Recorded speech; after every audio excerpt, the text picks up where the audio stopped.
Bismillah, innal hamdalillah, nahmaduhu wa nasta'inuhu wa nastaghfiruh wa na'udzu billahi min shururi anfusina wa min sayyiati a'malina. May yahdihillahu fala mudilla lahu wa may yudlil fala hadiya lahu.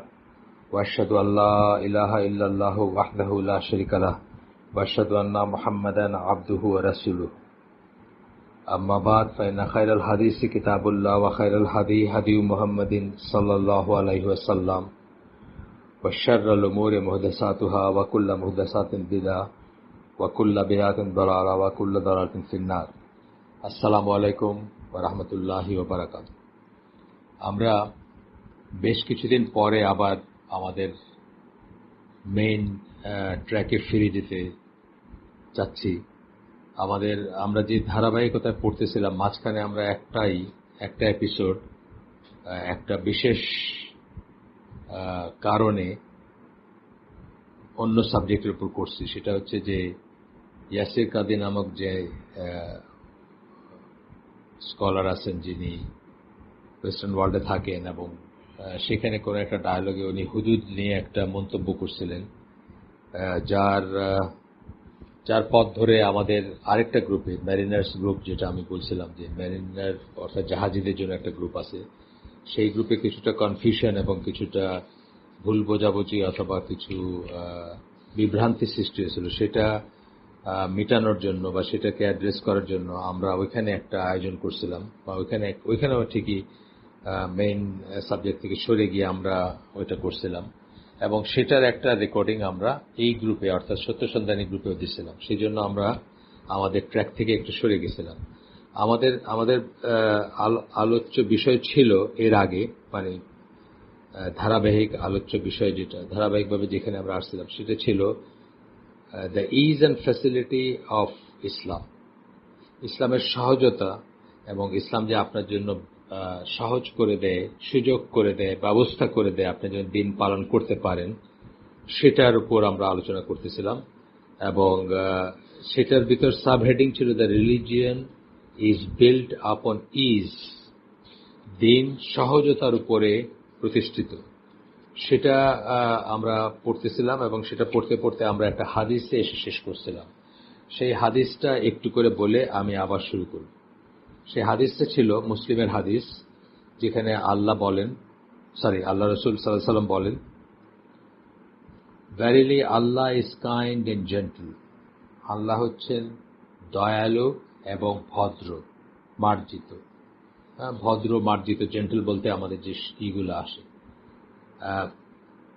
And he loves জেন্টলনেস, এবং আল্লাহ ভদ্রতা পছন্দ করেন। He gives আপন being gentle what he does not give আপন being Harsh, যে ভদ্র থাকে বা যে ভদ্রতা ভিতর থাকে, ভদ্রতা বজায় রাখে, তাকে আল্লাহ দেন, এবং যে হার্শ বা যে কর্কশ অথবা অভদ্র, তাকে আল্লাহ দেন। সোজা কথা, এই হাদিসটা আমরা পড়ছিলাম। আল্লাহ কাইন্ড এন্ড জেন্টল। আপনি কোরআনে দেখবেন যে অশ্লীলতা বা খারাপ কথা নাই, দেখবেন আপনি। ইভেন যখন আল্লাহ কাউকে তিরস্কার করতেছেন, তখনও কিন্তু ল্যাঙ্গুয়েজটা অশ্লীল না বা খারাপ না, ল্যাঙ্গুয়েজটা তথাপি সুন্দর। কোরআনে বহু জায়গায় নারী পুরুষের যৌন সংসর্গের কথা বলা হয়েছে, কিন্তু কি ওয়ার্ডটা ইউজ করা হয়েছে আপনারা জানেন নিশ্চয়ই না? টাচ করা ইউজ করা হয়েছে। ধরেন গোসল ফরজ হওয়ার ব্যাপারে বলা হয়েছে যে যদি তোমরা মেয়েদের টাচ করে থাকো। এতটাই ভদ্রভাবে কথাগুলাকে, জীবনের খুব কি বলবো, র ফ্যাক্ট যেগুলা বা র রিয়েলিটি যেগুলা জীবনে আমাদের অস্বীকার করার কোনো উপায় নাই, প্রত্যেকটা মানুষ, স্বাভাবিক মানুষের জীবনে, সেই কথাগুলোকে আল্লাহ কত সুন্দরভাবে করছেন, মানে টাচ কথাটা বলছেন। আমি প্রায় খেয়াল করি যে এই ধরনের ব্যাপারগুলোতে এত সুন্দরভাবে অ্যাপ্লাইড ল্যাঙ্গুয়েজ বা এত ভদ্রভাবে অ্যাপ্লাই করছেন আল্লাহ।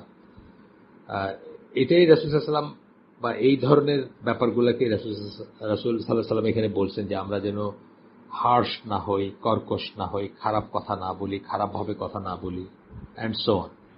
আচ্ছা, এরপরে আসতেছে যে একটা হাদিস আসবে এখন। এটা হচ্ছে বুখারীর হাদিস। এখানে বলতেছেন যে the prophet also ordered his scholars and messengers, এই হাদিসটা বলার আগে বলতেছেন আর কি, to exhibit ease and facility. যাদেরকে দূত পাঠাইতেন অথবা যাদেরকে দাওয়াতি কাজে পাঠাইতেন তাদেরকেও আল্লাহ রাসূল বলে দিচ্ছেন to exhibit ease and facility, যেন সহজ করে দেন, যেন সুযোগ করে দেন। সহজ করা এবং সুযোগ করা মানে কেউ যেন সহজে দিনের কাছে আসতে পারে বা দিনের ব্যাপারে উৎসাহিত হয় বা সহজে দিন পালন করতে পারে বা মনে করে যে দিনটা সহজ, এবং সুযোগ করে দেওয়া, তাকে একটা সুযোগ করে দেওয়া সে যেন দিনের ভিতরে প্রবেশ করতে পারে। হি সেড টু মুআদ বিন জাবালকে বলছেন আল্লাহ রাসূল সাল্লাল্লাহু আলাইহি সাল্লাম, সাহাবী মুআদ বিন জাবালকে পাঠাইছেন, এবং আবু মুসা আল আশারি তাকে, দুজনকে পাঠাইছেন। ওয়াইল সেন্ডিং দেম টু ইয়েমেন, ইয়েমেনে পাঠানোর সময় বলছেন, be making things easy and not making things hard, be giving good tidings to the people and not making them flee. কি বললেন? সহজ করে দিবা এবং মানুষের জন্য ব্যাপার স্যাপার কঠিন করে দিবা না, বা দিনকে কঠিন করে দিবা না, বা এমনভাবে দাওয়াত দিবা না তাদের কাছে কঠিন লাগে এটা। বি গিভিং গুড টাইডিংস, ভালো খবর শোনাবা, to the people and not making them flee, ভালো খবর শোনাবে এবং তাদেরকে ভাগায় দিও না। অর্থাৎ প্রথমেই যদি আমরা মার কাট করি বা সব শাস্তির কথাগুলো দিয়ে শুরু করি, তাহলে কি, আমরা আগেই বলছি যে আল্লাহর মার্সি ওভারটেক করে তার কঠোরতাকে, তার রাগকে, তার মানে শক্ত গুণাবলী যেগুলো আছে সেগুলাকে মার্সি ওভারটেক করে। অর্থাৎ মার্সিটার প্রাধান্য আল্লাহ তার বান্দাকে যেভাবে ট্রিট করেন সেটাই আমরা আগেই বলছি। তো এখানে রাসূল সাহেব বলতেছেন যে তাদেরকে ভাগায় দিও না, মানে শক্ত কথা বলে তাদেরকে ভাগায় দিও না। However, this facility and flexibility must be in accord with Sharia. কিন্তু এই যে ফ্লেক্সিবিলিটি এবং ফ্যাসিলিটি বললেন, এখানে যেন আমরা ভুল না বুঝি, এটা শরিয়া সম্মত হইতে হবে। ফ্লেক্সিবল হইতে গিয়ে বললাম যে তোমরা আল্লাহকে মানো, আমরা তোমাদের যীশু খ্রিস্টের মূর্তিটার সামনে একটু হাঁটু গেড়ে বসি, এটা করতে পারবো না। আমরা পারবো না করতে। অ্যাকর্ডিং টু শরিয়া, শরিয়ার লাইনের ভিতরে থাকতে হবে। এটা আমরা অনেকে মিস করি। এই ধর্ম যার যার, উৎসব সবার, আমরা কি চাইলে এইটা করতে গিয়ে মানে মানুষ আমাদের থেকে দূরে সরে যাবে, অথবা মানুষ আমাদের কথা শুনবে না, অথবা ফ্যাসিলিটেট করতে গিয়ে বা সুযোগ করতে গিয়ে বা ফ্লেক্সিবল হইতে গিয়ে আমরা কি দুর্গাপূজায় যেতে পারবো? যে আমরা যদি দুর্গাপূজায় যাই তাহলে মানুষজন হয়তো আমাদের দিনের হালাকায় আসবে বা আমাদের কথা শুনতে আসবে বা আমাদেরকে আল্লাহর কথা জিজ্ঞেস করবে। এইটার জন্য কি আমরা দুর্গাপূজা অ্যাটেন্ড করতে পারবো না? তা পারবো না। এটাই বলতেছেন যে এই লেখক বলতেছেন বুখারীর এই হাদিসটা বলার পরে, however this facility and flexibility must be in accord with sharia, এটা শরিয়া সম্মত হইতে হবে, শরিয়ার লাইনে বাইরে যেতে পারবে না। and justice and not according to desires and whims of the people, এবং শরিয়া এবং জাস্টিসের ভিত্তিতে হইতে হবে, মানে সুবিচারের ভিত্তিতে হইতে হবে। হ্যাঁ, অনেক সময় দেখবেন যে আপনি ফ্লেক্সিবল হইতে গিয়ে অবিচার করে ফেলবেন কারো প্রতি, ঠিক আছে? সেটা যেন না হয়, সুবিচার যেন করা হয়। মানে একজনের প্রতি ফ্লেক্সিবল হইতে গিয়ে আরেকজনের প্রতি অবিচার করে ফেললেন আপনি, একজনকে সুযোগ করে দিতে গিয়ে আরেকজনের প্রতি অবিচার করে ফেললেন, সেটা যেন না করে। এবং not according to the desires and whims of the people, আপনার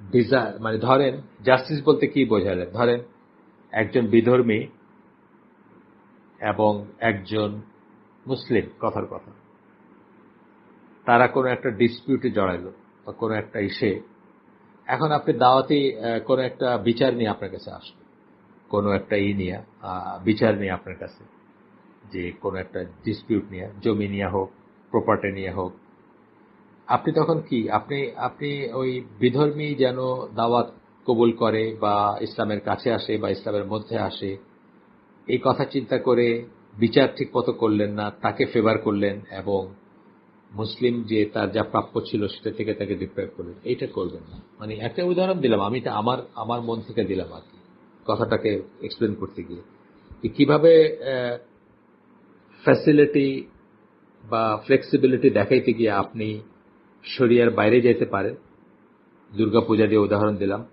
আর কিভাবে ইনজাস্টিস করতে পারেন বা অবিচার করতে পারেন, সুবিচার না করতে পারেন, সেটা একটা উদাহরণ আমি জাস্ট করে দিলাম, মানে র্যান্ডম ইস্যু থেকে দিলাম। According to the desires and whims of the people, মানুষের মানুষের হাওয়া যেটাকে আমরা বলি, উইমস মানে হুজুগ এবং হাওয়া, তার ভিত্তিতে যেন আমরা মানুষের হিসাবে অন্য মানুষের হাওয়া বা তাদের ইচ্ছা পূরণ করতে গিয়ে আমরা যেন শরিয়া ক্রস না করি এবং ইনজাস্টিস না করি, এই হচ্ছে কথা। আচ্ছা, if that were supposed to be the case, there would be no legal responsibility and required acts. As such, legal responsibility automatically entails hardship. যদি সেটাই হইতো যে কোনো শরিয়া মানার নাই বা কোনো বিচার আচারের ব্যাপার নাই, if that were supposed to be the case, there would be no legal responsibility and required acts. তাইলে কোনো আইনি বাধ্যবাধকতা থাকতো না বা দায়িত্ব থাকতো না কোথাও, অথবা কারো কোনো করণীয় থাকতো না। As such, legal responsibility automatically entails hardship. কারণ যে কোনো নিয়ম মানতে গেলেই কিছুটা হার্ডশিপ বা কিছুটা পরিশ্রম বা কিছুটা কষ্ট হইতেই পারে। ফর এক্সাম্পল, আমরা অন্য একটা ব্যাপার বলি, ইবাদতের ব্যাপারই বলি। ইবাদতের ব্যাপারে আমরা যখন সালাতে দাঁড়াই, কিছুটা হলেও তো আমাদের কষ্ট হয়। তখন এটাকে কষ্ট মনে করে ইবাদতটাকে ত্যাগ করা যাবে না বা ইবাদতটাকে বাইপাস করা যাবে না, যে এটা বললে তো, ইবাদত করতে বললে তো কারো কষ্ট হবে, সুতরাং তাকে এটা বলবো না, না সেটা করবো না। শরিয়ার বিধান, শরিয়ার আইন, শরিয়ার নিয়ম কানুন, সেগুলা পালন করতে গেলেও কিছুটা হার্ডশিপ আসবে। সেই হার্ডশিপের কথা এখানে বলা হচ্ছে না। এখানে বলা হচ্ছে যে কাউকে যখন আমরা ইসলামের দিকে ডাকবো, তখন যেন কর্কশভাবে, কঠোরভাবে সব শাস্তির কথাগুলা আগেই না বলে তাকে যেন আল্লাহর মার্সির কথা বলি এবং তারপরে শাস্তির কথাও বলি। শুধু মার্সির কথা বললেও কিন্তু হবে না, আলটিমেটলি শাস্তির কথা বলতে হবে। কিন্তু কথা হচ্ছে যে প্রথমেই যেন তাকে দূরে সরায় না দিই। একটা উদাহরণ আমি দেই সবসময়, যে আপনাদের এখানেও বোধহয় বলছি আগে, যে প্যারিসের একটা শুরিখানায় গেছেন, আপনি পাবে গেছেন প্যারিসে গিয়ে, আপনি পয়লা বললেন যে তোমরা মদ খাইতেছো, মদ হারাম জানো না, এটার কোনো এফেক্ট থাকবে না। কারণ তারা তো আল্লাহই বিশ্বাস করে না, অথবা আল্লাহ বিশ্বাস করলে আপনার আল্লাহ বিশ্বাস করে না, আপনার আল্লাহ বিশ্বাস করলেও কোরআন সম্বন্ধে জানে না, শরিয়া সম্বন্ধে জানে না, কোনটা হালাল কোনটা হারাম সেটা সম্বন্ধে জানে না। সো প্রথমেই যদি আপনি বলেন যে মদ বন্ধ করো, মদ খাওয়া হারাম, বিফোর কলিং টু তাওহীদ, before calling to Allah, before তাদেরকে কনভিন্স করার আগে যে আল্লাহ আছে, কোরআন আল্লাহর কাছ থেকে আসছে, কোরআনের বিধানগুলো আল্লাহর দেওয়া বিধান, সুন্নাহর বিধানগুলো আল্লাহর দেওয়া বিধান, এই পর্যায়ে যাইতে হবে। তারপরে আপনি বলবেন যে মদ খাওয়া হারাম, খবরদার মদ খাবা না। কিন্তু প্রথমে ওটা বললে কোনো এফেক্ট হবে না। এটা জাস্ট আমি উদাহরণ দিলাম আর কি। যাই হোক, তো এখন তার মানে এটা না, আবার ক্লিয়ার করে দিচ্ছেন যে শরিয়া এবং জাস্টিসের বাইরে গিয়ে আমরা না খুব ভালো করতেছো, মদ খাইতেছো তোমরা, এখন আমার কথাটা শোনো, তাইলে সেটাও আমরা করবো না। হ্যাঁ, সেটা আমরা করবো না, বা নিয়ম কানুনগুলোর কথা বলবো, বাট শুরু করব যখন বা প্রায়োরিটিতে যখন আসবে তখন ওগুলো পরে আসবে। প্রথমে আল্লাহ যে আছেন, আল্লাহ কে, আল্লাহ কি, আল্লাহর স্বরূপ কি বা আল্লাহর তাওহীদ সম্বন্ধে তাদেরকে ডাকবো, তাওহীদের দিকে ডাকবো। আপনি জানেন দাওয়াতি কাজের 7টা পয়েন্টের ভিতরে প্রথমটা হচ্ছে নলেজ থাকতে হবে, সেকেন্ডটা হচ্ছে প্রায়োরিটি বেসিসেই করতে হবে, মানে যেটা প্রায়োরিটি সেটার দিকে ডাকতে হবে, বা মানে যেটা যেটা আগে আসে সেটার দিকে। তো মদ হারাম বা সুদ হারাম এর আগে আসে যে তাওহীদ বা আল্লাহর একত্ব। যাই হোক, আমরা একটু আগাই। এই পর্যায়ে এসে বলতেছেন, ফুটনোটে বলতেছেন, this is a very important point that the author has just made and it cannot be overemphasise. যিনি ট্রান্সলেট করছেন বইটা উনি বলতেছেন যেটা খুব ইম্পর্টেন্ট একটা পয়েন্ট, যেটা এইমাত্র বললেন লেখক, এবং এটা মানে এমন একটা পয়েন্ট যেটাকে খাটো করে দেখা যাবে না। Many people, especially callers to Islam, go to an extreme when it comes to making things easy for the people. অনেক মানুষ দায়ীরা সহজ করতে গিয়ে খুব বেশি সহজতায় চলে যায়, যেটা ইন্টারফেথ ডায়ালগ বা এই ধরনের জিনিসই চলে যায়। আপনি জানেন যে ইন্টারফেথ ডায়ালগ বা এইসব, মানে কেউ যদি মনে করে যে রিলিজিয়ান গুলাকে মিলায় মিশায় এই করা যাবে, তাহলে তাকে একদম মানে সর্বসম্মত মতে তাকে কাফের জ্ঞান করা হবে। কেউ যদি মনে করে যে ইহুদিদের সাথে খ্রিস্টানদের সাথে মিলায় একটা অ্যামালগামেশন, একটা মিলামিশা একটা রিলিজিয়ান, আব্রাহামিক ফেথ এখনকার দিনে আয়সা, এই সময় আয়সা, আল্লাহ রাসূল সাল্লাল্লাহু আলাইহি ওয়াসাল্লামের পরবর্তী যুগে বা তার মিশন কমপ্লিট হওয়ার পরে তাকে সর্বসম্মতভাবে কাফের মনে করা হয়। আপনারা চাইলে এই পাবেন, ইসলাম কিউএতে বা অন্য জায়গায় পাবেন। তো বলতেছেন যে including expressing opinion that are obviously not accordance with the clear meaning of the Quran and Sunnah. দেখা যাবে যে এমন কথা বলতেছেন সহজ করতে গিয়া যেটা কোরআন এবং সুন্নাহর পরিষ্কার যে অর্থ তার সাথে মিলে না বা তার বিপরীতে যায়। This extreme can be as dangerous for the long term health of a convert. এরপরে বলতেছেন যে এইটা একজন কনভার্ট, যাকে আপনি দাওয়াত দিলেন, যাকে আপনি ইসলামে দাখিল করলেন, লং টার্ম হেলথ, মানে হেলথ কিসের হেলথ, মানে সুস্থতা কিসের, তার দিনের সুস্থতা, তার বিশ্বাসের সুস্থতার জন্য ক্ষতিকর হইতে পারে। For example, as the opposite extreme, শক্ত করলেও যেমন ক্ষতিকর হইতে পারে, নরম করলেও সেটা ক্ষতিকর হইতে পারে। ঠিক আছে, এই ধরনের অনেক এক্সাম্পল আছে, অনেক রিয়েল লাইফ এক্সাম্পল দিচ্ছেন যে তাইলে আর মুসলমান হওয়ার দরকার। মানে অনেকেই সহজ করতে গিয়ে বলেন যে আর তোমার কিছুই করতে হবে না, তুমি খালি শাহাদা পড়লেই হবে, তুমি যা করতেছো তাই করতে পারবা, তুমি এখন যেরকম আছো সেরকমই, যেরকম কাপড় পরতেছো, যেরকম চলতেছো, যা করতেছো সবই ঠিক আছে। তখন বলবে যে তাইলে আর আমি মুসলমান হয়ে কি দরকার, মুসলমান হওয়ার তো দরকার না, আমি তো এমনি ভালো আছি। তো এটা নিয়ে আমরা আগে আলোচনা করছি বা অন্যত্র অন্য প্রসঙ্গে আলোচনা করছি।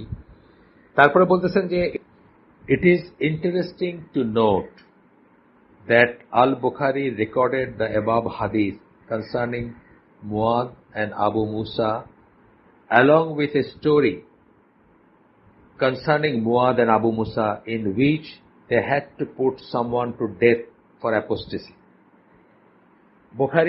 ইমাম বুখারী যেখানে এই হাদিসটা মেনশন করছেন, সেখানে আরেকটা স্টোরি মেনশন করছেন, আরেকটা হাদিস মেনশন করছেন বা স্টোরি গল্প মেনশন করছেন, কাহিনী মেনশন করছেন, যেখানে মুয়াদ এবং আবু মুসা রিদ্দার জন্য, মুরতাদ হয়ে যাওয়ার জন্য কাউকে মৃত্যুদণ্ড দিচ্ছেন, সেই অবস্থার কথা সেটাও বর্ণনা করছেন। কেন বর্ণনা করছেন? যে সহজ হওয়ার বা সুন্দরভাবে বলার বা ফ্লেক্সিবল হওয়ার লিমিটটা কোথায়, এটা বোঝায়। একটা লিমিট আছে, এখানে গিয়ে কোনো ফ্লেক্সিবিলিটি নাই। ইনডিড ইন দ্যাট ইনসিডেন্ট, ওই ঘটনাটার কথা বলতেছেন, এটা খুব ইম্পর্টেন্ট, শোনেন, এটা অনেকখানে আসছে, এই আপনার এসে আসছে, কি নাম, আমরা ওই যে পড়লাম, ওই ডিস্টার্বার্স অফ দ্য হার্ট, ইবনুল জাওজি, ওনার ওই বইতে আসছে বা ওইখানে আসছে এই হাদিসটা। এই ইনসিডেন্টে কি হয়েছে?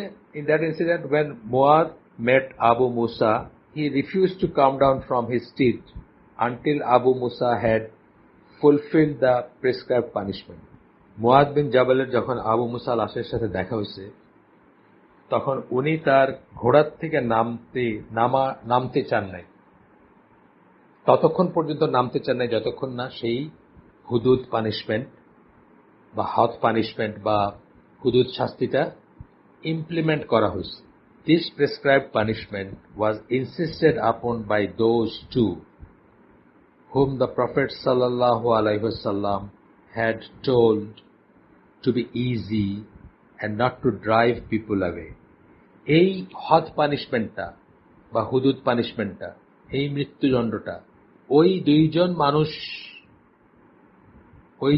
মানুষ ইনসিস্ট করছেন বা প্রয়োগ করছেন বা এটার উপর জোর দিচ্ছেন, যাদেরকে আল্লাহ রাসূল সাল্লাল্লাহু আলাইহি ওয়াসাল্লাম পাঠাইছিলেন মানুষের প্রতি সহজ হওয়ার কথা বলে এবং মানুষকে যেন খেদায় না দেন, ভাগায় না দেন সেই কথা বলে।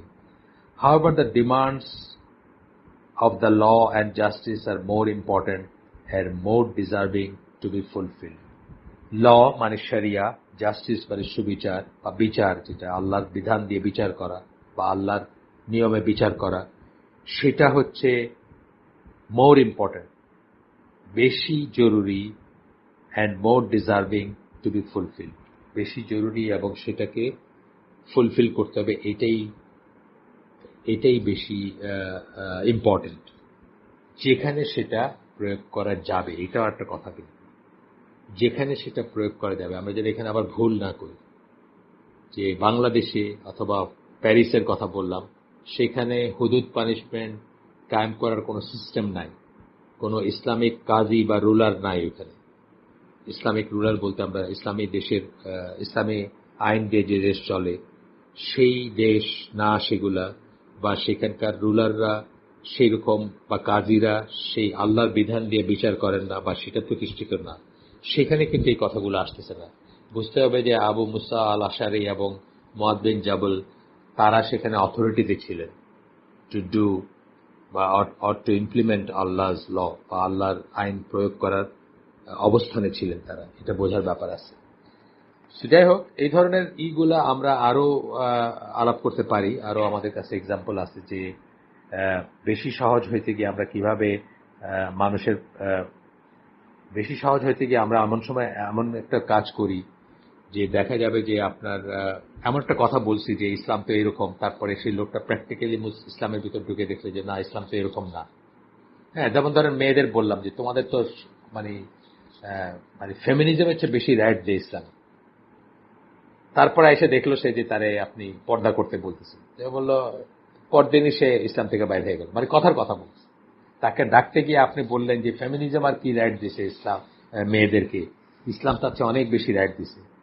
ঠিক আছে, সে বললো তাহলে তো এটাই আমি খুঁজতেছিলাম, এই রিলিজিয়নই খুঁজতেছিলাম।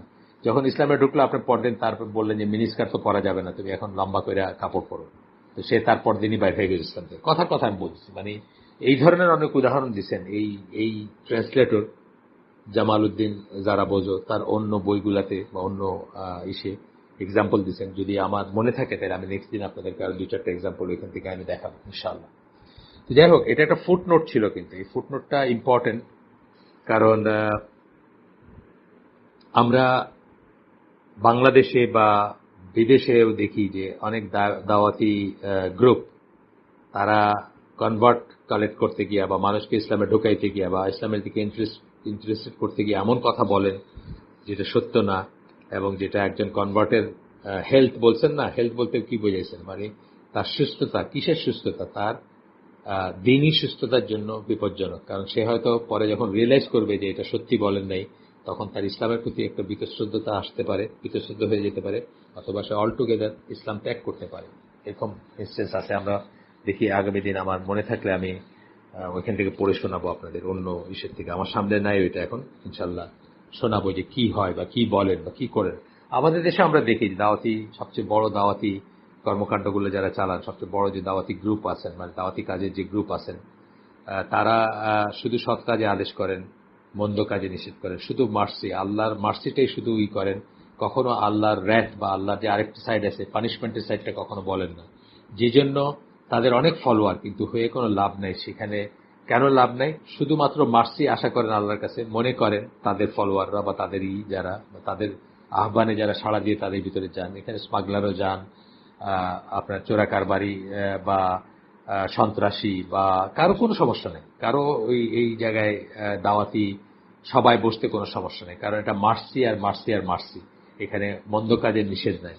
সুতরাং এটার থেকে কোনো রিয়েল আউটপুট আসে না, শুধু জনসংখ্যা বাড়ে বা সংখ্যা বাড়ে। সংখ্যাটা আমরা জানি যে সংখ্যাটা আমাদের জন্য, সংখ্যাটা কয়জন করলো অনেকখানি পড়ছি আমরা, অনেক লিটারেচার পড়ছি, নতুন করে পড়ার কিছু নাই। এখানে কতজন বা কত সংখ্যা সেটা কিন্তু আমাদের কাছে ইম্পর্টেন্ট না। আমরা জিনিসটা আল্লাহ রসুল সাল্লাল্লাহু আলাইহি সাল্লামের নির্দেশিত উপায়ে আমরা দাওয়াতি কাজটা করলাম কিনা, দাওয়াত দেওয়ার চেষ্টা করলাম কিনা, সেই নর্মসগুলো মেনে করলাম কিনা, সেটা হচ্ছে ইম্পর্টেন্ট। তাতে যদি কেউ না শোনে, আমরা যদি প্রপারলি সেটা করে থাকি কাজটা, তাহলে আমরা আমাদের নাজাত লাভ করবো আল্লাহর কাছ থেকে এবং আমরা আমাদের রিওয়ার্ডটা পাবো আল্লাহর কাছে। আমাদের রিওয়ার্ডটা আপনার ফলাফলের ভ্যারিয়েবল না, এটা আমরা সবসময় মনে রাখবো, অলওয়েজ। সুতরাং নাম্বারের ভ্যারিয়েবল না। সুতরাং একজনও যদি আমাদের কথায় চেঞ্জ হয়, আলহামদুলিল্লাহ, সত্যি কথা শুদ্ধভাবে বলার জন্য রাসূল সাল্লাল্লাহু আলাইহি ওয়াসাল্লামের প্রদর্শিত পথে বলার পরে যদি একজনও চেঞ্জ হয় বা কেউ যদি নাও হয়, তথাপি আমরা সাকসেসফুল থাকবো বা আমরা আমাদের সাকসেস তথাপি বা আমাদের রিওয়ার্ড তথাপি থাকবে। কিন্তু আমরা ওটার জন্য কিন্তু টুইস্ট করবো না বা শর্টকাট নিব না, এটাও আরেকটা কশন আর কি, অন্য সাইডের আদার এন্ডের কশন। যাই হোক, এরপরে আনাস বিন মালিকের বর্ণনায় বুখারী এবং আহমদের একটা হাদিস আসতেছে, যেখানে আল্লাহ রসুল সাল্লাল্লাহু আলাইহি ওয়াসাল্লাম বলেন, facilitate things for the people and do not make things difficult for them and give them glad tidings and do not drive them away. Similar কথা, আমরা আগে যেটা শুনলাম তার মতোই কথা, যে মানুষের জন্য সুযোগ করে দাও, সহজ করে দাও, আর তাদের জন্য ডিফিকাল্ট করো না, কঠিন করে দিও না ব্যাপার স্যাপার, for them and give them glad tiding and do not drive them away, তাদেরকে সুসংবাদ দাও এবং তাদেরকে খেদায় দিও না।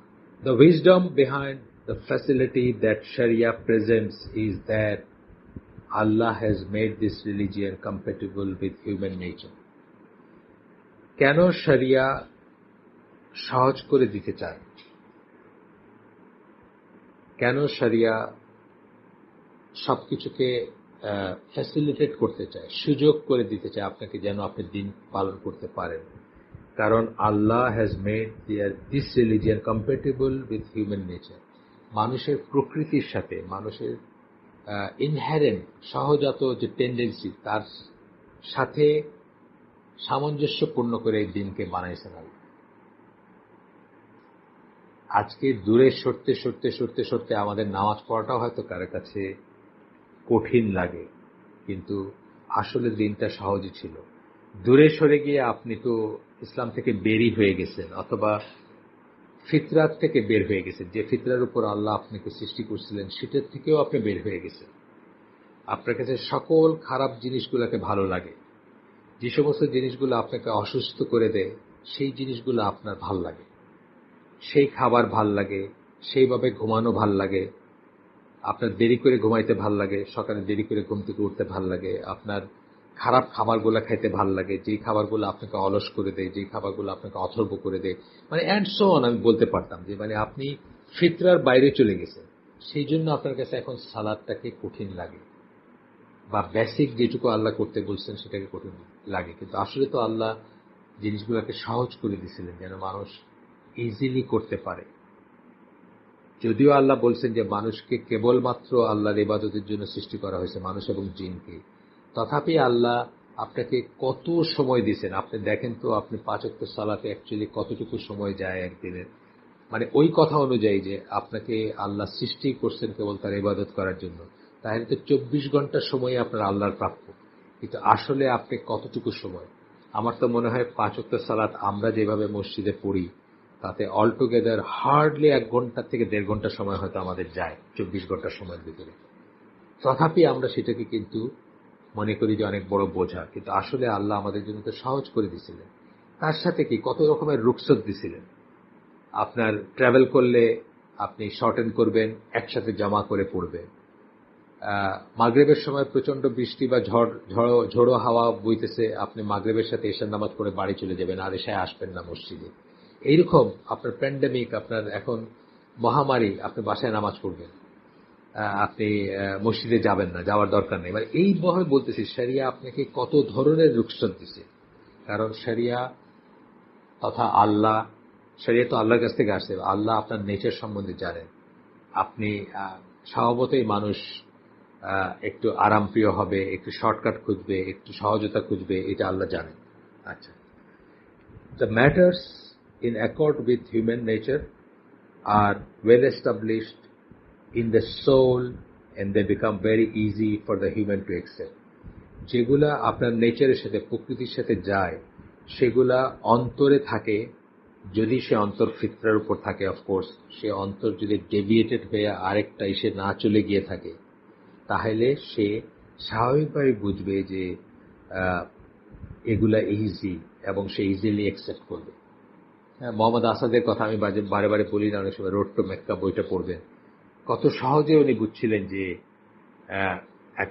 একটা চাষি বা একটা কি বলবো ডেইলি লেবার, সে তার গামছা টাইপের বা তোয়ালে টাইপের জিনিস ঘাড়ে যেটা থাকে বা মাথায় যে রুমাল থাকে সেটা বিছায় আজান দিয়ে বা করে নামাজ পড়তেছে জমিনের উপরে।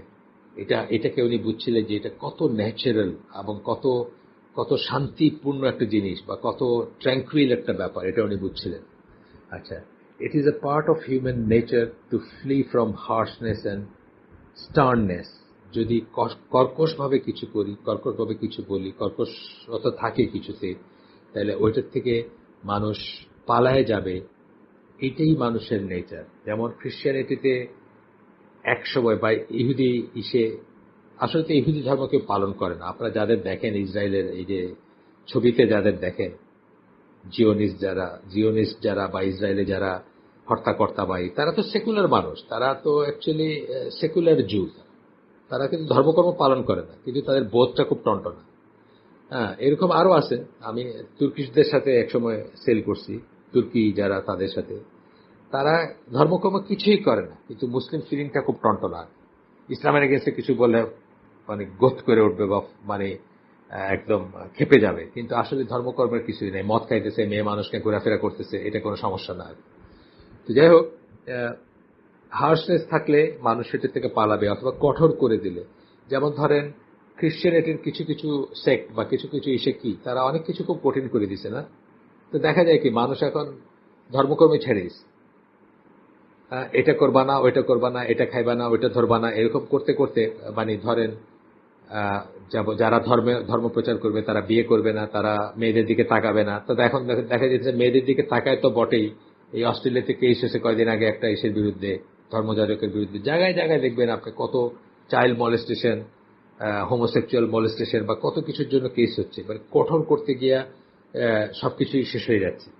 তো আমরা কঠোরও যেমন করব না, ওই যে আবার ওই কথায় চলে আসতেছে গায়রুল মাগদুবি আলাইহিম ওয়ালাদ-দাল্লিন, মানে আমরা আল্লাহর গজব যাদের উপর পড়ছে, ইহুদিদের কথা বলছেন। তারা কি করছে, সবকিছুতে খুব বেশি কঠোরতা আরোপ করতে গিয়ে, খুব নিটিগ্রিটি দেখতে গিয়ে তারা ধর্মকর্ম ছেড়ে দিছে। তারা তাদের উপর আল্লাহর গজব বা তাদের উপর আল্লাহর র‍্যাত আসছে, বেশি বেশি বেশি কঠোর, বেশি হিসাব করতে গিয়ে। আবার বেশি খ্রিস্টানরা যখন দেখলো, বা খ্রিস্টানদের হার্শ যেসব সেক্টগুলা বা হার্শ যেসব ডিমান্ডগুলা যাদের ইসের ভিতর আছে, তখন তারা ইজি আর শর্টকাট কি নিল, যে জিসাস লাভস, আল্লাহ আমাদেরকে ভালোবাসেন, আমরা আল্লাহকে ভালোবাসি, বা আল্লাহর সন্তান আসছিলেন নাউজুবিল্লাহ, বা আল্লাহ নিজে আসছিলেন। মানে এটা খুব একটা ফ্যালাসিয়াস ব্যাপার। যাই হোক, সন্তানও বলে, আল্লাহ বলে, 3 in 1 বলে, god the father, god the sun, অনেক কিছুই বলে। যাই হোক, উনি এসে সবার জন্য তার সবাই শাস্তিটা উনি নিজে বহন করে, রক্ত দান করে চলে গেছেন, এখানে রক্ত বহায় নিজের। সুতরাং আমাদের আর কিছু করতে হবে না, শর্টকাট খোঁজে। তো একটা সময় তাদের অনেক কিছুই হার্শ ছিল। আপনারা ইনকুইজিশনের কথা জানেন কি জানি না, জানেন নাকি ইনকুইজিশনের কথা? যে ওই যারাই খ্রিস্টান নীতির বিরুদ্ধে বা খ্রিস্টান তত্ত্বের বিরুদ্ধে কথা বলতো বা প্রশ্ন করত তাদেরকে পোড়ায় ফেলা হতো বা মৃত্যুদণ্ড দেওয়া হতো। ইনকুইজিশন মানে তাদেরকে মনে করা হতো উইচ বা কি বলবো ব্ল্যাক ম্যাজিক বা জাদুকর বা ডাইনি বা এই ধরনের মনে করা হতো। ইনকুইজিশন বলে এটাকে, উইচ হান্টিং বলে এটাকে আর কি। এই ধর্মযাজকরা করতো কি, যে কোনো যে বিরোধিতা করতেছে বা যে একটু কথা বলতেছে তাকেই ওই ওই তকমাটা দিয়ে বা ওই সিলটা দিয়ে তাকেই হত্যা করে ফেলতো বা তাদেরকে মৃত্যুদণ্ড দিয়ে দিত। এই হার্শনেস থেকেই কিন্তু শেষ পর্যন্ত ফ্রেঞ্চ রেভলিউশন, পরবর্তী ইন্ডাস্ট্রিয়াল রেভলিউশন এবং টোটালি তারা দিন ধর্ম ছেড়ে দিল এবং বলল যে রাষ্ট্রীয় কোনো কাজে বা দৈনন্দিন জীবনে ধর্মের কথা বলা যাবে না, ধর্মের জায়গায় চার্চের ভিতরে থাকবে। হ্যাঁ, ঠিক আছে। তো যাই হোক, এমনি আমাদের মনে হইতে পারে যে খ্রিস্টানিটি ভালোবাসার ধর্ম। এখন মনে হচ্ছে আপনার দেখা যে এখন তো আর কিছু বাকি নাই, এখন খালি ভালোবাসাবাসী বাকি আছে। কিন্তু আদতে কিন্তু আপনারা পড়ে দেখেন স্প্যানিশ ইনকুইজিশন, স্পেন, পর্তুগাল এসব জায়গায় কিভাবে তারা মানুষকে হত্যা করত, কি বলে হত্যা করত। গোটা ইউরোপেই করতো, বাট ওইখানে এটা খুব বেশি ছিল এই ইসলাম পরবর্তী সময়টায় স্পেনে। যাই হোক, পড়ে দেখেন আপনারা বা এই সম্বন্ধে একটু একটু ঘাটলেই দেখবেন কি ছিল তারা। তো এরপরে বলতেছেন যে Allah willed for this sharia to spread all over and to exist forever. আল্লাহ চাইছেন এই শরিয়া যেন সর্বত্র ছড়ায় পড়ে এবং সব সময়ের জন্য থাকে। This required that it be very easy, এবং সেই জন্য এটাকে সহজ হইতে হয়েছে। আমি যদি সারা দুনিয়ার পৃথিবীর মানুষের জন্য বলতাম যে তোমরা একটাই কাপড় পরবা যেটা মুহাম্মদ সাল্লাল্লাহু আলাইহি সাল্লাম পরছিলেন, ওইটার মাপে ওই হিসাবে কাপড় পরতে হবে, কত কঠিন হয়ে যেত না? কিন্তু Islamic dress could be Norwegian dress, মানে আমি বলতেছি একজন নরওয়েজিয়ানও ইসলামিক ড্রেস পরতে পারে তার নর্মের ভিতর থেকে, তার জায়গায় ওভারকোট পরবে সে। ইসলামের সাথে এটা কোনো সাংঘর্ষিক না, শুধুমাত্র নিয়ম যেটা হারাম, যেটা সীমারেখা তার ভিতরে থাকলেই হলো, হারামে না গেলেই হলো। সে ওভারকোট পরতে পারে, ইন্দোনেশিয়ার লুঙ্গি পরতে পারে, বাংলাদেশের লুঙ্গি পরতে পারে, পাকিস্তানে আওয়ামী স্যুট পরতে পারে। যে যেখানে আছে, এই যে ডাইভার্সিটিটা এই করছে ইসলাম, যে অ্যালাউ করে কি করছে, সবার জন্য দিন পালন করা সহজ করে দিচ্ছে। কিন্তু আপনি যদি বলতেন যে রাসূল সাল্লাল্লাহু আলাইহি ওয়াসাল্লাম যা যা পড়ছেন তাই কেবল পড়তে হবে, তার বাইরে কিছু পড়া যাবে না, কত কঠিন হয়ে যেত। উনি যা খাইছেন তাই খাইতে হবে, তার বাইরে কিছু খাওয়া যাবে না, কত কঠিন হয়ে যেত। সবাইকে যদি আমরা বলতাম যে ওনার সমান তাহাজ্জুদ পড়তে হবে, উনি যতক্ষণ তাহাজ্জুদে দাঁড়ায় থাকতেন সেটাই আমাদের করতে হবে, কত কঠিন হয়ে যেত, তাই না? মানে এই যে ফ্লেক্সিবিলিটি গুলা ইজি করে দেওয়া হয়েছে যেন এটা জাতিসমূহের ভিতর ছড়ায় পড়ে, বা জাতির গোটা ইসলামকে যদি আমরা একটা জাতি হিসেবে কল্পনা করি, আদর্শ ভিত্তিক জাতি, সিভিলাইজেশন অফ ফেথ বা নেশন ফেথ বেসড নেশন যদি চিন্তা করি, ইমান বা বিশ্বাস বা আকীদার উপর সৃষ্ট জাতি হিসাবে যদি চিন্তা করি, তাহলে এই যে ডাইভার্সিটি আছে আপনার, মানে আগের হিসেবে যদি বলি, মানে যখন ইসলামী খিলাফা ছিল বা ইসলামী সাম্রাজ্য ছিল, তখন এখনকার কথা আমি বলতেছি না, আগের কথা বলতেছি। ধরুন খিলাফতের পরবর্তী সময়ের কথাও বলতেছি, উমাইয়াদ বা আব্বাসিদদের শেষ দিক পর্যন্ত, অথবা তারও পরে অটোমান পর্যন্ত যদি ধরেন, ওইটাকে যদিও খেলাফা বলাটা একটা হাস্যকর ব্যাপার, তারপরেও যদি ধরেন যে জাস্ট বলার জন্য বলতে চান আপনি, সেই হিসাবে যদি বলেন, নেমসেক বলতে চান, তাহলে কত ডাইভার্স একটা ছিল। একদিকে ইন্দোনেশিয়া, আর একদিকে ধরেন মরক্কো বা ইস্তাম্বুল বা বসনিয়া, বা এত জায়গা, এত ডাইভার্স জায়গা ছিল।